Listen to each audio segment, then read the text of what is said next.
టీ45 news కి స్వాగతం. Bulletin లో ముందుగా హెడ్లైన్స్. మల్కాజ్గిరి ఎంపీ ఈటెల రాజేందర్ విలేకరులతో ప్రసంగించారు.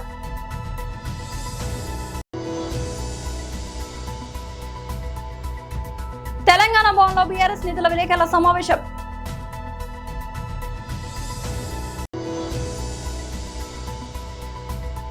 మాజీ మంత్రి YSRCP PSC member Poluboina Anil Kumar Yadav press meet.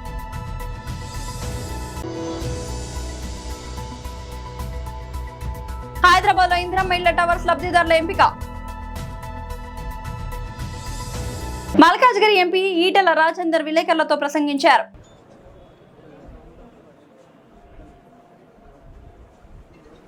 Telangana ప్రజలు రేవంత్ రెడ్డికి ఓట్లేసి గెలిపించిన కర్మానికి ఏ వర్గం ప్రజలు కూడా తృప్తిగా లేరు.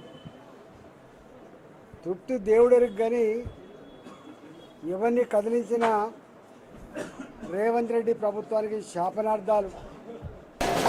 ఎప్పుడు కూలిపోతుందో ఈ ప్రభుత్వం అని చెప్పి ఏడుస్తూ ఉన్నారు.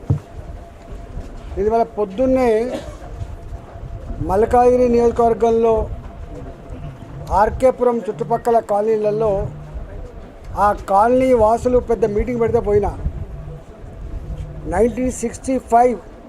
1965లో ఏర్పడ్డ కాలనీలు వెలిసిన అపార్ట్మెంట్లు ఇవాళ 22A కింద వేసింది సారు. మేము మా పిల్లలు ఏదైనా ఫారిన్ కంట్రీస్లో చదువుకోవడానికి పోతామని మా పిల్లల కోసం అని చెప్పి బ్యాంకు రుణం తీసుకున్నాను పోతే ఇవాళ మీది 22A కింద ఉందని చెప్తున్నారు. ఇదేందని చెప్పి ఎంఆర్ఓ ఆఫీస్కి పోతే, ఆర్డీఓ ఆఫీస్కి పోతే, మున్సిపల్ ఆఫీస్కి పోతే ఇది ఇంతే, ఇవన్నీ కూడా అర్బన్ సీలింగ్ ల్యాండ్స్ అని చెప్పి ఇప్పటిదాకా చేసి వచ్చిన. అక్కడి నుంచి ఇక్కడికి వచ్చిన ఇవాళ రేవంత్ రెడ్డి గారు ఇదంతా ఏదో కుట్ర, ప్రతిపక్షాలు కావాలని చేస్తున్నాయని చెప్పి ఇవాళ బుకాయించే ప్రయత్నం చేస్తున్నాడు. ఇది కుట్రనా, ఇది బుకాయింపా, ఈ ప్రతిపక్షాలు చేసేటువంటి రాద్ధాంతమా? నీకు దమ్ముంటే ప్రజాక్షేత్రంకి వస్తావా అని చెప్పి నీ సవాల్ చేస్తా ఉన్నా. అట్లాంటి ఇష్యూ ఇలా పాలిటెక్నిక్ ఇష్యూ. జనరల్గా ఎస్ఎస్సి తర్వాత ఐటీఐ కోర్సు 2 సంవత్సరాలు, పాలిటెక్నిక్ కోర్సు 3 సంవత్సరాలు, ఇంజనీరింగ్ 4 సంవత్సరాల కోర్సు ఇట్లా ఉంటాయి. ఇవాళ బ్యూటీ ఏంటంటే, పాలిటెక్నిక్ కాలేజ్ బ్యూటీ ఏంటంటే 3 సంవత్సరాలు పాలిటెక్నిక్ కోర్స్ చేసిన తర్వాత ఓ 60-70% మంది ఆయన డైరెక్ట్గా ఎంప్లాయ్మెంట్ వచ్చేది. కంపెనీలలో పనిచేయడానికి ఇంజనీర్ల కంటే కూడా ఎక్కువ ప్రిఫర్ చేసేది పాలిటెక్నిక్ విద్యార్థులు మాత్రమే. పాలిటెక్నిక్లో ఎలక్ట్రికల్ కావచ్చు, సివిల్ కావచ్చు, మైనింగ్ కావచ్చు, ఇట్లా అనేక కోర్సులలో చదువుకోగానే ఉద్యోగాలు వచ్చేది. పాపం కొద్దిమంది మాత్రం ఇంకా పై చదువుల కోసం ఇంజనీరింగ్ కాలేజీలో జాయిన్ అవ్వడానికి పోయేది. పాలిటెక్నిక్ పూర్తి చేసిన తర్వాత 2వ సంవత్సరంలో నేరుగా వీళ్ళకి కోటా ఉంటుంది, ఎంట్రన్స్ అయితే కోటా ఉంటుంది. దాని ప్రకారంగా ఇంజనీరింగ్ కూడా పూర్తి చేసుకొని మరింత నిష్ణాతులైనటువంటి టెక్నీషియన్లుగా వీళ్ళు బయటకు వస్తారు. తెలంగాణ భవన్లో బీఆర్ఎస్ నేతల విలేకరుల సమావేశం. తెలంగాణ రాష్ట్రంలో అధికారంలోకి వచ్చి 1000 రోజులు అవుతుంది. 100 రోజుల్లో కాంగ్రెస్కు మీరు అవకాశం ఇచ్చి మమ్మల్ని అధికారంలో కూర్చోబెడితే, కేసీఆర్ను మీరు దించేస్తే 100 రోజుల్లో ఈ హామీలన్నీ కూడా మేము అమలు చేస్తామని చెప్పి అద్భుతంగా రంగురంగుల కళలతోన అద్భుతమైనటువంటి హామీలు ఇచ్చినారు. ఆ హామీలు ఇచ్చి ప్రజలను వంచడమే కాదు, బహుశా ప్రజాస్వామ్య దేశంలో ఇప్పటిదాకా ఏ రాష్ట్రంలో ఏ ప్రభుత్వం, ఏ పాలక పార్టీ అధికారంలోకి వచ్చే కంటే ముందు ఏ పార్టీ కూడా ఇంత ఘోరంగా ప్రజల్ని అవమానించడం, అంటే ప్రజల చైతన్యాన్ని పణంగా పెట్టి ఇక అయ్యే తీరుతుంది మీకెందుకు అని చెప్పి సోనియా గాంధీ నుంచి, రాహుల్ గాంధీ నుంచి, ప్రియాంక గాంధీ నుంచి, మల్లికార్జున ఖర్గే గారి నుంచి మొదలు పెడితే ఎక్కడికక్కడ ఏ వర్గానికి ఆ వర్గానికి ప్రత్యేకమైనటువంటి మేనిఫెస్టోను విడుదల చేసి ప్రత్యేకమైన డిక్లరేషన్లను వెల్లడించి మేము అమలు చేసి తీరుతున్నామని చెప్పినారు. మీడియా మిత్రులు అప్పట్లో వాళ్ళు ఈ డిక్లరేషన్స్ చేస్తున్నటువంటి సందర్భంగా మీరు అమలు చేస్తామని చెప్తున్నటువంటి ఈ హామీలన్నీ కూడా అమలు చేయాలంటే ఎన్ని లక్షల కోట్ల బడ్జెట్ అవుతుందో ఏడాదికి మీకు ఏమైనా అంచనా ఉందా? దానికి మార్గాలేంటి? ఇది ఎట్లా సాధ్యమవుతుంది? ఇది సాధ్యం కాదని విఘ్నులు అంటున్నారు. అధికార పార్టీ, ఆనాటికి అధికార పార్టీగా ఉండేటువంటి బీఆర్ఎస్ అంటా ఉంది, సమాజంలోని మేధావులు అంటున్నారు, ఆర్థికవేత్తలు అంటున్నారు. ఇవన్నీ పూర్తిగా సాధ్యం కానటువంటి హామీలుగా మిగిలిపోతాయంటున్నారంటే ఇక బట్టి విక్రమార్క గారు ఓ దిక్కు, రేవంత్ రెడ్డి గారు ఓ దిక్కు, ఆయన మాట్లాడిన మాటలు ఓ అబ్బా ఇంత పొడుగు కాదు. ఇక బట్టి విక్రమార్క గారు అచ్చం ఆంధ్ర భాషల ఏమండి మాకేం పరిజ్ఞానం లేదా, మాకేం అనుభవం లేదా, మాది 130 ఏళ్ల పార్టీ, 130 ఏళ్ళు దాటిన పార్టీ, 50 సంవత్సరాల పైచిలకు అధికారం నిర్వహించినటువంటి పార్టీ కేంద్రంలోను రాష్ట్రంలోను, మాకు అనుభవం లేకుండానే లెక్కలు వేసుకోకుండానే బాధ్యతారహితంగానే ఇలా చెప్తున్నాం అనుకుంటున్నారా?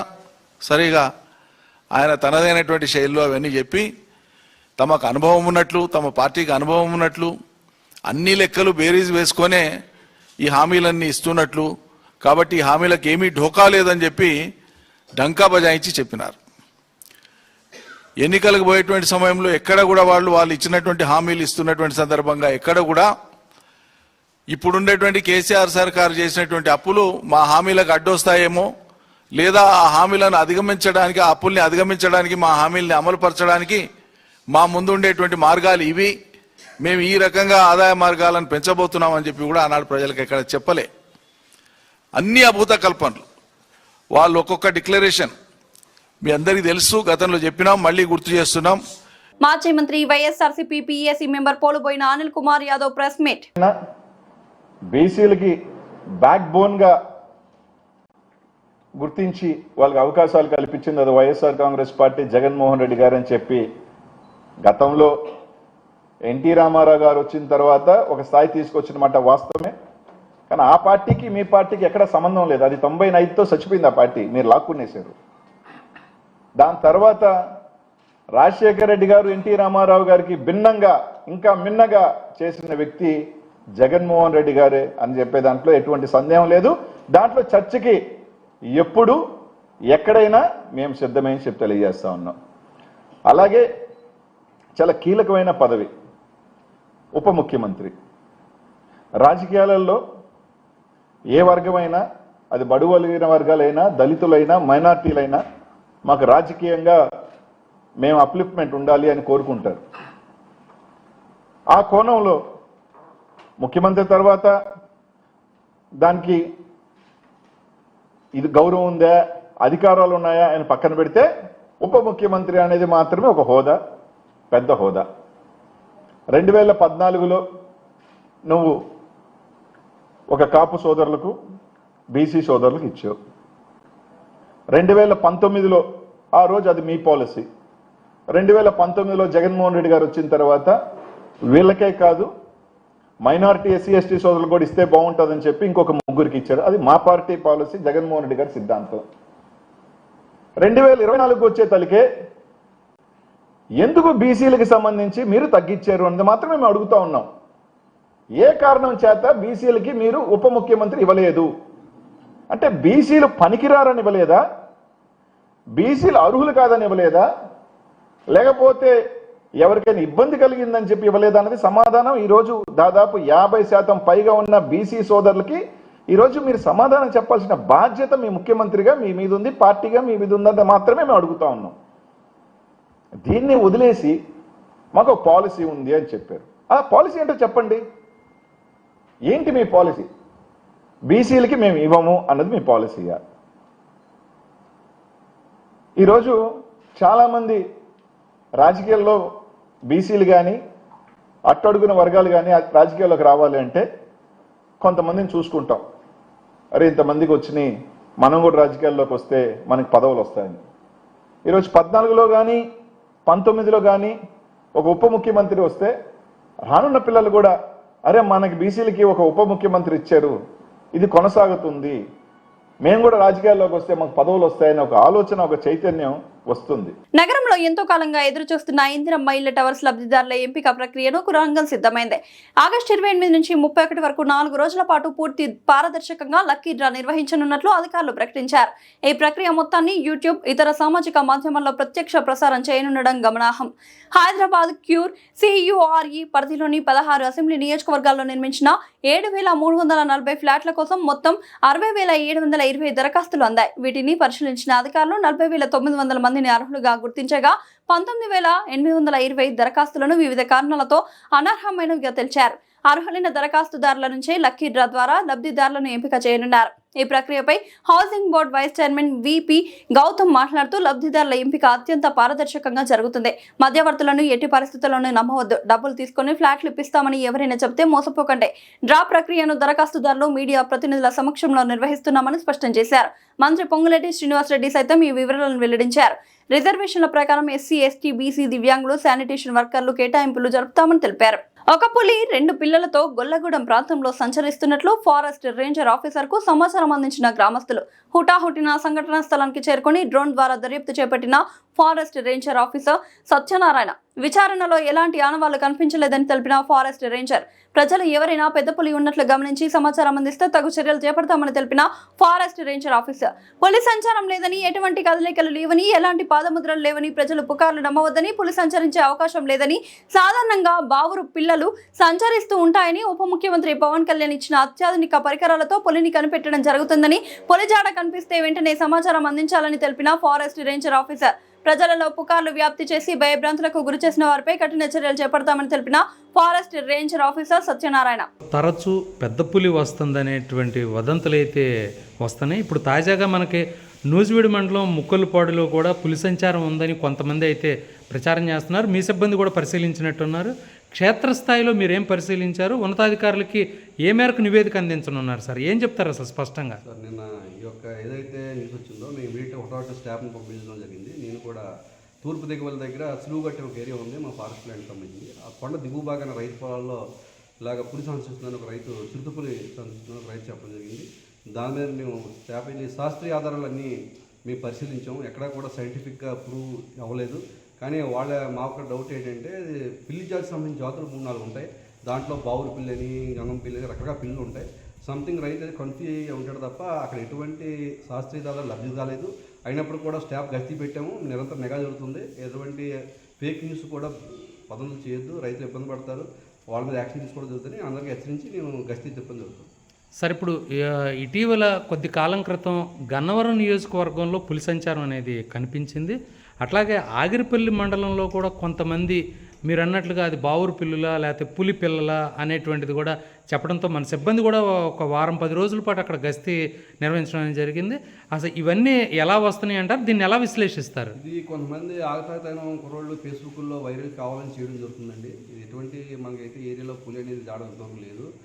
అది కూడా ఆగిరిపల్లి వచ్చింది కూడా బావురు పిల్లి. ఆ పిల్లలు కూడా కనిపించింది, చిన్న చిన్న పిల్లలు. మేము వైజాగ్ జూకు తరలించడం జరిగింది. అవన్నీ బావురు పిల్లలు, పిల్లి జాతి సంబంధించి ఎటువంటి పులి అయితే లేదు. ఒకసారి మెట్ల పిల్ల మాకు చిరుపులు వచ్చి అది ఉచ్చులో ఇరుకుని జరిగింది, అది మాత్రం వాస్తవం. తర్వాత ఎప్పటి నుంచి ఎటువంటి జాడ లేదు. ఇప్పుడు కూడా ఏదైనా ఉంటే మేము రెడీగా సిబ్బందితో పెట్టుకున్నాము. దానికి సంబంధించిన ట్రాప్ కెమెరాస్ కానీ, పక్ మార్క్స్ కానీ, సైంటిఫిక్ ఆధారాలతో హనుమాన్ అనే ప్రాజెక్టు మన డిప్యూటీ సీఎం గారు లాంచ్ చేశారండి. ఆ ప్రాజెక్టులో భాగంగా మాకు వెహికల్స్ కానీ, జనం కానీ, సిబ్బంది కానీ ప్రత్యేకంగా ఉన్నారు. ప్రజలు ఎటువంటి భయపడాల్సిన అవసరం లేదు. మేము ఎప్పుడు కూడా చర్యలు తీసుకుంటాం. సార్, ఒక మాట స్పష్టంగా చెప్పండి. సాధారణంగా నూజివీడు నియోజకవర్గంలో ఉన్నటువంటి నూజివీడు, ముసునూరు, చాటరాయి, ఆగిరిపల్లి మండలాల్లో పులి కానీ అలాంటి జంతుజాలం ఏదైనా సరే ఇక్కడ సంచరించే అవకాశాలు ఉన్నాయి అంటారా? ఎంతవరకు లేదు. మనకి అడవి కనెక్ట్ అయ్యే కారిడార్ కూడా లేదు. మనకి ఇక్కడికి వచ్చే క్రమంలో చాలా గ్రామాలు, చాలా మండలాలు దాటుకుని రావాలి. ఈ క్రమంలో ఎక్కడో మనకు ట్రెస్డ్ అవుతుంది. కానీ ఇక్కడికి వచ్చే న్యూస్ అన్ని వదంతులు కావాలని చేసేయండి. ఇటువంటి అలాంటి ఎవరైనా ట్రెస్డ్ అయితే మేము వాళ్ళని చర్య తీసుకుంటాం. Okay, thank you sir. బీసీల హక్కుల కోసం ఐక్య పోరాటం. బీసీలకు జనాభా ప్రాతిపదికన న్యాయమైన వాటా దక్కే వరకు ఐక్యంగా పోరాటం కొనసాగించాలని తెలంగాణ శాసనసభ మాజీ స్పీకర్ మధుసూదన సారి పిలుపునిచ్చారు. బీసీల వాస్తవ జనాభా, వారికి జరుగుతున్న అన్యాయం వెలుగులోకి రావాలంటే దేశవ్యాప్తంగా కులగణన నిర్వహించాల్సిన అవసరం ఉందని ఆయన తెలిపారు. హైదరాబాద్లోని ఇందిరా పార్క్, ధర్నా చౌక్ లో బీసీల హక్కుల కోసం నిర్వహించిన కార్యక్రమంలో ఆయన మాట్లాడారు. కులగణనతోనే బీసీలకు న్యాయం, బీసీల అభ్యున్నతికి విద్య, ఉపాధి, రాజకీయ ప్రాతినిధ్యం అత్యంత కీలకమని మధుసూదనాచారి అన్నారు. జనాభా ప్రాతిపదికన బీసీలకు తగిన వాటా కల్పించాల్సిన బాధ్యత పాలకులపై ఉందన్నారు. బీసీల హక్కుల సాధనకు అన్ని బీసీ సంఘాలు, ప్రజా సంఘాలు ఐక్యంగా ఉద్యమించాలని పిలుపునిచ్చారు. ప్రజాస్వామ్యంలో ప్రజల సమస్యలను పరిష్కరించడం ప్రభుత్వాల బాధ్యత అని తెలిపారు. సంపూర్ణంగా చెల్లించేవాళ్ళు, కానీ ఈరోజు ఆ ఫీజు రియంబర్స్మెంట్ కేవలం ఒక సీలింగ్ పెట్టి 30,000 రూపాయలు మాత్రమే ఇచ్చే ప్రయత్నం చేస్తున్నారు.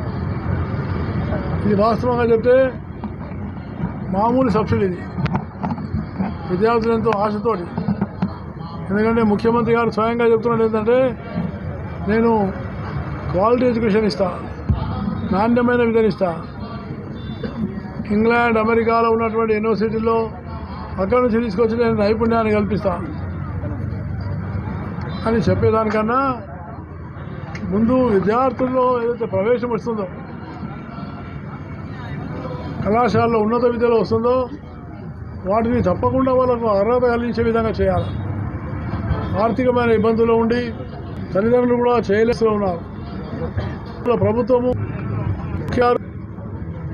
ఆయన ఏమంటున్నాడే, వచ్చే నేరుగా విద్యార్థుల ఖాతాల్లోనే ఇస్తాను అంటే తప్పించుకోవడం ప్రయత్నం మాత్రమే. ఇంకో పక్క యజమాన్యాలేమో మా గత 3 సంవత్సరాల నుంచి మాకు రావాలి కదా, మరి పిల్లల దగ్గర విధానం వసూలు చేసుకోవాలా అంటే రేపు రాబోయేటటువంటి విద్యార్థులందరికీ కూడా ఎన్ఓసి చాలా ఇబ్బంది అయ్యే అవకాశం ఉంటుంది. అందుకనే ప్రభుత్వము ఒక పక్క ఎస్సీ ఎస్టీ వర్గాల వాళ్ళకు వేరే ఉంది, బీసీ ఏదైతున్నారో బీసీలో ఉన్న వాళ్ళు ఇంకా బాగా ఆర్థికంగా ఉన్నారు, అలాగే కొంతమంది ఆర్థికంగా వెనుకబడిన వాళ్ళు ఉన్నారు. మరి ఇలాంటి వాళ్ళ యొక్క తల్లిదండ్రి కట్టలేని పరిస్థితిలో ఉంటే విద్యార్థులు బలైపోయే అవసరం. అందుకే నేను ప్రభుత్వాన్ని చెప్తున్నాను, మీరు విద్యార్థులతో తగాదా పెట్టుకోకండి. ఏ ప్రభుత్వం కూడా ఇంతవరకు విద్యార్థులతో తగాదా పెట్టుకుందో ఆ ప్రభుత్వం మనుగడ కొనసాగించలేదు. అందుకనే ప్రభుత్వం శశిభిషలు లేకుండా, ఏ రకమైనటువంటి ఒక రెండవ ఆలోచన లేకుండా వెంటనే ఫీజు బకాయిలన్నీ కూడా చెల్లించి విద్యార్థులు ఒక విశ్వాసం కల్పించాలని, రాబోయే పరీక్షలు ఆత్మవిశ్వాసంతో రాయగలగాలి. అంతేగాని విద్యార్థుల్లో సంశయం ఉండి మళ్ళా రేపు ఎన్ఓసి రాకపోతే నేను పరీక్ష రాయకపోతే ఎట్లా అనేటువంటి సంశయం రావద్దని ప్రభుత్వం వెంటనే నిర్ణయం తీసుకొని మంచి ఆలోచన చేయాలని నేను కోరుతున్నాను. ఎందుకంటే ముఖ్యమంత్రి గారు మీరే దీనికి మంత్రి శాఖ, అందుకనే దీంట్లో 2 రకాలైనటువంటి మాటలు మాట్లాడడం సరైనది కాదు. ఏదైనా ఒకటి ప్రభుత్వం కానీ ముఖ్యమంత్రి కానీ స్పష్టంగా ప్రకటన చేయాలి. యజమాన్యం వైపున్నారా లేక పిల్లల వైపున్నారా, ఆ రకమైనటువంటి ఒక డైలమా లేకుండా ప్రభుత్వం వెంటనే తీసుకోవాలని, లేని పక్షంలో విద్యార్థుల యొక్క ఉద్యమాలు ఇంకా బాగా బలపడే అవకాశం ఉంది. విద్యార్థులు పెద్ద ఎత్తున ఆందోళన దిగే అవకాశం ఉంది. రాజకీయ పార్టీలు కూడా రేపు రాబోయే అసెంబ్లీలో దీన్ని ఒక సమస్యగా తీసుకొని ప్రధానంగా చర్చించే అవకాశం ఉంటుంది. అందుకనే ముఖ్యమంత్రి చొరవ తీసుకొని వెంటనే ఈ బకాయిలు చెల్లించాలని నేను మనసారా కోరుతున్నాను.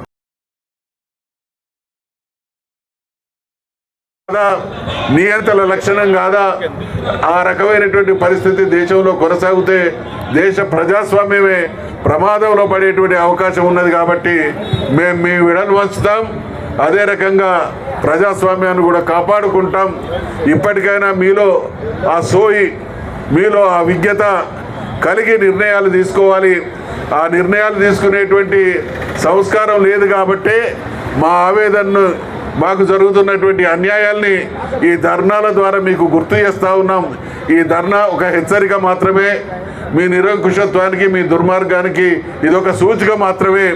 మీరు అదే మీ లక్ష్యం, మేము ఈ రకమైనటువంటి వైఖరితోనే ముందుకు సాగుతామనేటువంటి దుర్మార్గమే మీ మనసులలో గూడు కట్టుకొని ఉంటే దానికి బుద్ధి ఎట్లా చెప్పాలో కూడా మేము ఆలోచించుకొని ఆ పందాన్ని కూడా ఎంచుకుంటాం అనేటువంటి హెచ్చరిక చేస్తూ, కులగణన జరగాలి, బీసీలది ఫీజు రియంబర్స్మెంట్ పూర్తిగా ఇమీడియట్గా పే చేయాలి, 42% రిజర్వేషన్లను చట్టబద్ధత రావాలి అనేటువంటి డిమాండ్ చేస్తూ ఎర్రా సత్యనారాయణ గారు చేసినటువంటి ఈ కార్యక్రమాన్ని హృదయపూర్వకంగా అభినందిస్తూ కార్యక్రమాన్ని జయప్రదం చేయడంలో పాలుపంచుకున్నటువంటి మా విద్యార్థి మిత్రులకు, బీసీ సంఘాల పెద్దలకు, మా ఆడబిడ్డలందరికీ మరొకసారి హృదయపూర్వకమైనటువంటి అభినందనలు, ధన్యవాదాలు, సెలవు. బులెటిన్ ముగించే ముందు హెడ్లైన్స్ మరోసారి. మల్కాజ్గిరి ఎంపీ ఈటల రాజేందర్ విలేకరులతో ప్రసంగించారు.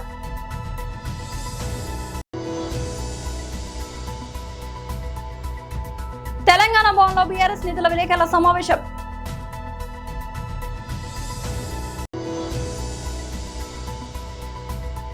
మాజీ మంత్రి YSRCP PSC member Poluboina Anil Kumar Yadav press meet.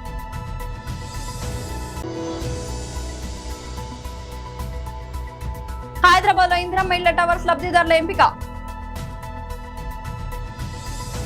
ఇది వాళ్ళ బులెటిన్ అప్డేట్. మరొక బులెటిన్ లో మళ్ళీ కలుద్దాం. అంతవరకు సెలవు.